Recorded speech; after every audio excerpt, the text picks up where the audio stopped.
That's the whole thing I talk about, winning the battle in the morning.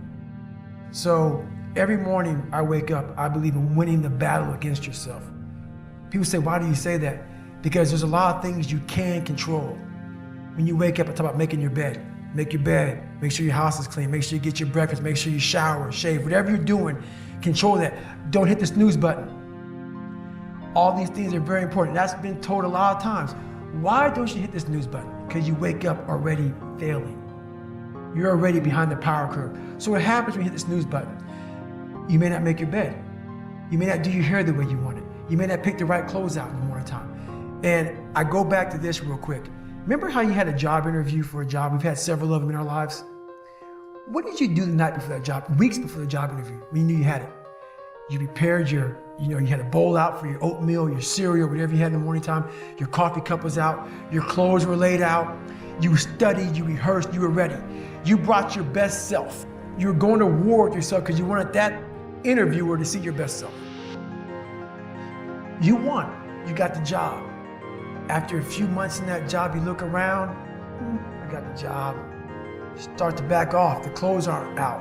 You're not ready, you hit the snooze button. You don't get up on time anymore. You realize that you can still have this job and not be your best self. The interview you is gone. Your job is gone. You have your job, but the interview you is gone. So winning the battle in the morning time is just that. Is that you wake up in the morning time and you own all this stuff, because once you leave your house, the world then gets at you. And that's why I believe in not getting up in the morning time and checking your phone immediately. Everybody does that. They get up, the first thing they do is grab their phone, look at the phone. Maybe bad news on there. So how's your day start off? I don't go to the gym. I don't make my bed. You're caught up now on that phone. That's how your day starts. You lost control. So once you win that battle in the morning time, then once you go out, now you've won. You go outside your house, you may lose your job, you may have a bad hit, but you won something. So you're going into battle having already won something. Having already won. So then, if you hit the snooze button, you go out, you're just defeated already. You're behind the power curve. Now you've won something, you feel better about yourself. So now you're able to take these hits along the way. So that's the mindset that I think it's important to bring with you every day you go, everywhere you go in life. Win what you can. For me, my routine is every night I stretch out. And I stretch out for 2 or 3 hours every single night without fail. And while I'm stretching out, I'm thinking about my plan for the next day. And I'm thinking about all these different obstacles that may come up. So basically, a lot of us aren't prepared for life. We get up willy-nilly and just hope life is gonna happen. It is gonna happen. But it's going to happen with a prepared mind or an unprepared mind. Most people attack life with an unprepared mind.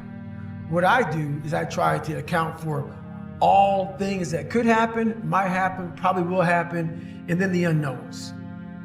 So basically, I can't account for everything, but I do know there could be some things that come up in life that you need to be ready for. I know for a fact I'm not going to want to work out tomorrow. Therefore, I'm preparing my mind for that. I don't want to do that. I know tomorrow will come with some difficult decisions to make. It may come with getting a phone call saying someone died, this happened, that happened. I'm always preparing myself, not in a morbid way, but just like, look, man, be ready for life.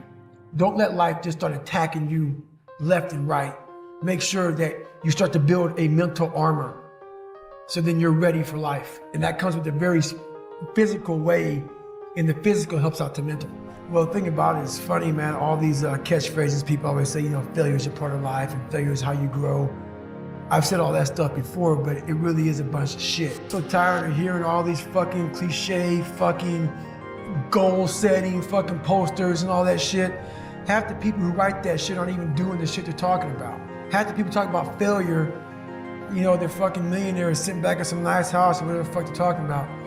So it makes me fucking nuts. The reason why I believe I can talk on failure is because I'm still failing today, and I'm failing in a major way, and I'm living when I'm talking. So many people who talk about all this shit, they're has-beens. They're people who used to do it back in the day, now they talk about it. Are you living it today? So for me, failure is something that you should be afraid of. It should be afraid of, but that's why you should go out there and challenge yourself to fail. Because if you're not failing at something, that means you've set your goals to pass, to succeed at everything you do, which means you're not setting your goals high enough. So for me, okay, I'm gonna go out and break the Guinness Book of World Record for pull-ups. Lofty goal, which is why I failed it twice before I finally got it.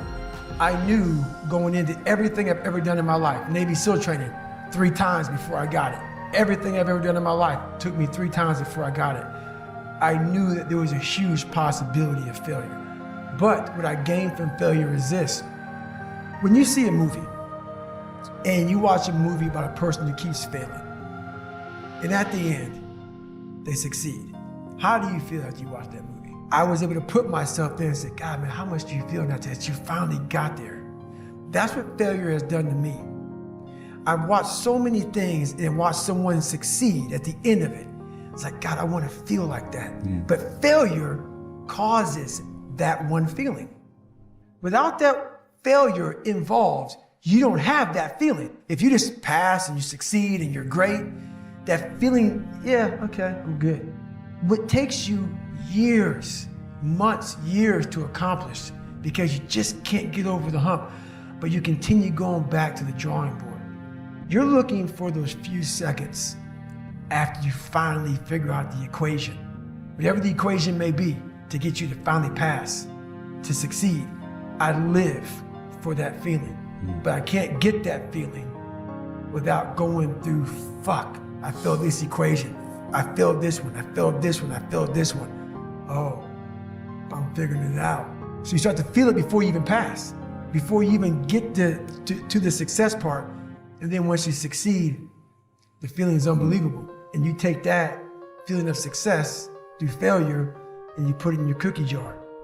And you say, I'll come back and get you again. I'm gonna need you again down the road in my life to call on you. Like for instance, I see men and women now are almost all the same. I see women carrying bags. I see women opening their own doors. Like this whole world is kind of meshed into one big person.